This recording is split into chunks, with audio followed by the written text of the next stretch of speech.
صحیح بخاری حدیث شریف صفحہ اول میں مرکوز ہے۔ وسوسے اور خیالات نماز میں کیوں آتے ہیں؟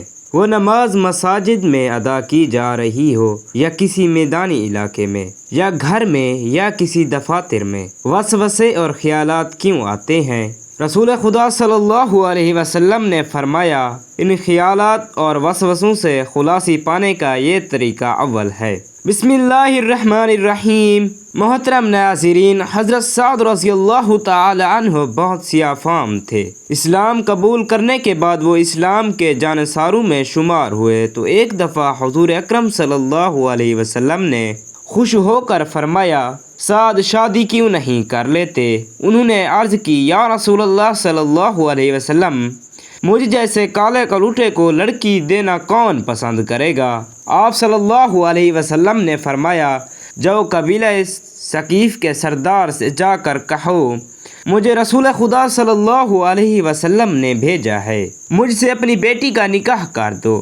سعد رضی اللہ تعالی عنہ نے جا کر پیغام پہنچایا۔ سردار ان کی صورت دیکھ کر بہت برہم ہوا کہ اپنی خوبصورت بیٹی کا نکاح اس سے کر دوں۔ سعد رضی اللہ تعالی عنہ مایوس ہو کر واپس جانے لگے تو پردے کی آہٹ سے آواز آئی، جانے والے ذرا ٹھہر جا۔ وہ ٹھہر گئے۔ پھر آواز آئی، کیا رسول خدا صلی اللہ علیہ وسلم نے تجھے میرے ساتھ نکاح کرنے کو بھیجا ہے؟ اگر یہ واقعی حضور اقدس صلی اللہ علیہ وسلم کا فرمان ہے تو بروچشم قبول ہے۔ اس کے بعد اس سعادت مند بیٹی نے باپ کو سمجھایا، آپ نے برا کیا کہ رسول اللہ صلی اللہ علیہ وسلم کے پیغام کا برا مانا اور حضور اقدس صلی اللہ علیہ وسلم کی حکم کی تکمیل سے انکار کیا۔ آپ اس کے کالے رنگ کو نہ دیکھیں بلکہ اس کے بھیجنے والے کو دیکھیں۔ میں یہ نہیں کہتی کہ اس کے رنگ کالے کو دیکھ، کہ یہ میں کہتی ہوں کہ اس کے بھیجنے والے کو دیکھ۔ اسلام تو اللہ اور رسول اللہ صلی اللہ علیہ وسلم کی خوشنودی حاصل کرنے کا نام ہے۔ بہتر ہے کہ آپ بارگاہ رسالت میں جا کر معافی مانگیں۔ بیٹی کی باتوں کا باپ کے دل پر بہت گہرا اثر ہوا اور بات سمجھ میں آ گئی کہ واقعی مجھ سے غلطی سرزد ہو گئی ہے۔ چنانچہ فوراً حضور اقدس صلی اللہ علیہ وسلم کی بارگاہ میں حاضر ہو کر معذرت کی۔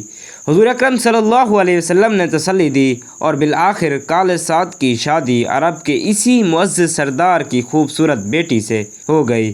کتنی خوش نصیب تھی وہ بیٹی اور کتنا خوش نصیب تھا وہ باپ جس نے اپنی دختر حضور اقدس صلی اللہ علیہ وسلم کے قدموں میں شمار کر دی۔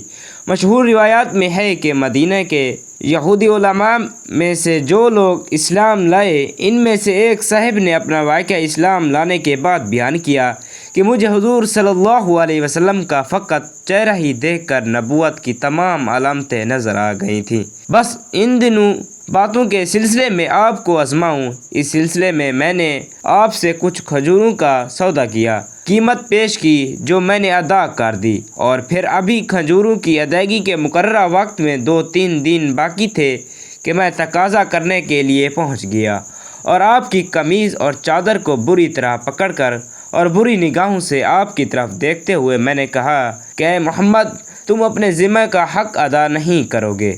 قسم خدا کی تم بنی عبد المطلب ہو ہی ٹال مٹول کرنے والے۔ حضرت عمر جو موجود تھے اس پر قابو سے بار ہو کر بولے، او دشمن خدا، کیا تم رسول خدا صلی اللہ علیہ وسلم سے وہی کچھ کہہ رہے ہو جو میں سن رہا ہوں؟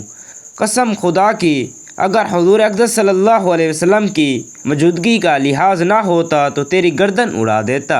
مگر جناب رسول خدا صلی اللہ علیہ وسلم کی کیفیت یہ تھی کہ آپ نے بڑے سکون، وقار اور مسکراہٹ کے ساتھ حضرت عمر کی اس کیفیت کو دیکھتے ہوئے فرمایا، عمر، مجھے اور اسے جس چیز کی ضرورت تھی وہ یہ تھی کہ تم مجھے بہتر ادائیگی اور اس کے بہتر ڈھنگ سے تقاضے کی نصیحت کرتے۔ اچھا، اب جاؤ اور میری طرف سے اس کی ادائیگی کر دو اور اپنے غصے کے بدلے میں مال زیادہ دو۔ اس کے بعد صاحب واقعہ راوی کہتے ہیں کہ میں نے عمر کو اصل بات بتائی کہ میں نے کس غرض سے یہ سب کیا تھا، اور پھر کہا کہ میں تمہارے سامنے گواہی دیتا ہوں اللہ واحد لا شریک ہے اور یہ محمد صلی اللہ علیہ وسلم اس کے رسول ہیں۔ ایک بزرگ کے پاس نماز کے بعد شیطان نے آ کر کہا، آپ نے یہ نماز صحیح طرح نہیں پڑھی، لہٰذا اسے دوبارہ پڑھیے۔ جواب دیا، میں ہرگز یہ نماز دوبارہ نہیں پڑھوں گا، کیونکہ جیسے میں پڑھ سکتا تھا ویسے میں نے پڑھ لی۔ اگر اس میں کمی رہ گئی ہے تو میں اپنے رب تعالیٰ سے اس کی معافی مانگ لوں گا۔ شیطان نے کہا، نماز جیسی عظیم عبادت کے معاملے میں سستی مت کیجیے، یہ سستی کا موقع نہیں، آپ دوبارہ نماز پڑھ لیجیے۔ فرمایا، جو ہونا تھا وہ ہو گیا، میں یہ نماز دوبارہ کبھی بھی نہیں پڑھوں گا۔ شیطان نے پھر کہا، دیکھیے میں آپ کی بھلائی کی خاطر نصیحت کرتا ہوں، میں آپ کا خیر خواہ ہوں، اللہ تعالیٰ کی بارگاہ میں آپ کا مقام و مرتبہ بہت بلند ہے، نماز ایک عظیم عبادت ہے، آپ جیسے نیک بندے کو نماز کے معاملے میں ضد نہیں کرنی چاہیے۔ بزرگ نے شیطان کو زیر کرنے کے لیے کہا، چاہے کچھ بھی ہو جائے میں یہ نماز دوبارہ نہیں پڑھوں گا۔ رہی بارگاہ الہی میں بلند مرتبے والی بات تو میں اس کی بارگاہ میں بلندی کے بجائے وسطی ہی پر خوش ہوں۔ شیطان نے کہا، اللہ تعالیٰ ایسی نماز قبول ہی نہیں فرماتا۔ کہا، میرا رب بہت کریم ہے، وہ اپنے کرم سے میرے اس ناقص عمل کو بھی قبول فرما لے گا۔ جو مجھ سے ہو سکا وہ میں نے کر لیا، اب قبول کرنا اس کا کام ہے، اب تو یہاں سے دفع ہو جا، میں تیرے وسوسوں میں آ کر کبھی بھی اس نماز کو نہیں دہراؤں گا۔ بالآخر جب شیطان نے اپنی ناکامی دیکھی تو ذلیل و خوار ہو کر واپس چلا گیا۔ خیال رہے ان بزرگوں کی اسے سختی سے رد کرنے سے غرض یہ تھی کہ شیطان کو ذلیل کیا جائے، اس کے وسوسے کو دفع کیا جائے اور اس کے راستے کو بند کیا جائے۔ یہ غرض نہ تھی کہ عمل درست اور نامکمل رہنے دیا جائے اور سستی اور لاپرواہی اور روا کو رکھا جائے اور فریب نفس اور کرم خداوندی کے بہانے پر اعتماد کر لیا جائے کہ جیسی تیسی غلط نماز ادا کی جائے، اسی پر کیفیت کر لی جائے اور دل کو تسلی دینے کے لیے یہ کہا جائے، رحیم و کریم ہے، بخش دے گا۔ محمد غزالی فرماتے ہیں، شیطان بھوکے کتے کی مثل ہے جو تمہارے قریب آتا ہے، اگر تمہارے اور اس کے درمیان روٹی یا گوشت نہ ہو تو دھتکارنے سے ہی چلا جاتا ہے، یعنی محض آواز سے ہی اسے بھگا جایا جا سکتا ہے، اور اگر تمہارے سامنے گوشت ہوا اور وہ بھوکا بھی ہو تو وہ گوشت پر جھپٹتا ہے اور محض زبانی دھتکار سے دور نہیں ہوتا۔ تو جو دل شیطان کی غذا سے خالی ہو اس دل سے ذکر کے ذریعے شیطان دور ہو جاتا ہے۔ جب دل پر شہوت غالب ہو تو دل کا اندرونی حصہ شیطان کے قابو میں ہوگا اور وہ اس وقت کیے جانے والے ذکر اللہ کو دل کے ارد گرد پھیلا دے گا۔ لیکن جہاں تک متقی لوگوں کے دل کا تعلق ہے جو نفسانی خواہشات اور بری صفات سے خالی ہوتی ہیں اور پریشانی شہوتوں کی وجہ سے شیطان کے وسوسوں میں نہیں آتا بلکہ غفلت کی وجہ سے ذکر سے خالی ہونے کے باعث آ جاتا ہے، جب وہ ذکر کی طرف لوٹتے ہیں تو وہ دور ہو جاتا ہے، رات دن گناہوں میں پڑا رہے۔ ایسا شخص تو گویا شیطان کا دوست ہے اور شیطان اپنے دوستوں کے پاس سے اتنی آسانی سے بھاگے ایسا کہاں ہے؟ قرآن میں ارشاد ہوتا ہے کہ حقیقت ذکر دل میں اسی وقت جاگزیں ہوتی ہے جب دل کو تقوی کے ذریعے آباد کیا جائے، اس کو بری صفات سے پاک کر دیا جائے، ورنہ ذکر محض آنے جانے والی بات ہوگی، دل پر اس کی سلطنت اور قبضہ نہیں ہو سکتا، لہٰذا وہ شیطان کی حکومت کو دور نہیں کر سکتا۔ مزید فرماتے ہیں، اگر تم شیطان سے بچنا چاہتے ہو تو پہلے تقوی کے ذریعے پرہیزگاری اختیار کرو، پھر ذکر کی دوا استعمال کرو، یوں شیطان تم سے بھاگ جائے گا۔ جوں جوں ہوا اور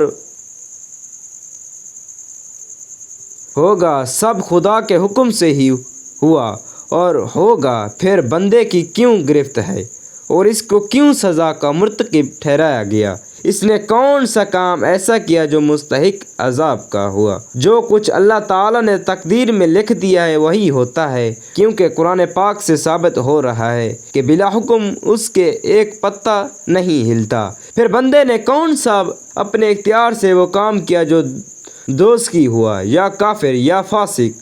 جو برے کام تقدیر میں لکھے ہوں گے تو برے کام کرے گا اور بھلے کام لکھے ہوں گے تو بھلے کام کرے گا۔